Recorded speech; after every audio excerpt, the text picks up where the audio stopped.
90 दिन की आप उस जो मुद्दत है उससे बाहर एक दिन भी आगे जाएंगे तो ये आप पे इसकी जो है इम्प्लीकेशन और इसके जो है असरात वो आपको फेस करने पड़ेंगे।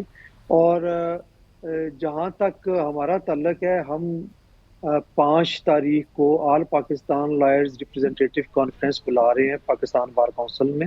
हम्म। वहाँ पे हम मुश्तरका लाया अमल तमाम जो मुंतखब क़यादत है वो तशरीफ़ लाएगी और मुतफ़िका लाया अमल वहाँ पे बनाएंगे कि हमने एज इदारा पाकिस्तान बार कौंसिल ने क्या करना है।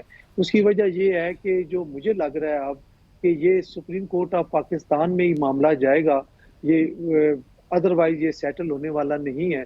और दिन दिन ब दिन जो है वो गुजरते जा रहे हैं और अभी तक इलेक्शन कमीशन ने, आपने देखा होगा कि डिलिमिटेशन का काम शुरू ही नहीं किया।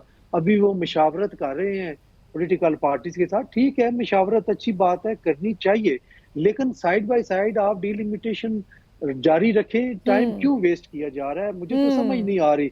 और एक और चीज आपने रियलाइज की होगी कि कोई भी इलेक्शन के हवाले से किसी जगह पे, किसी शहर, किसी कस्बा, किसी गांव में कंपेन नहीं शुरू हो रही।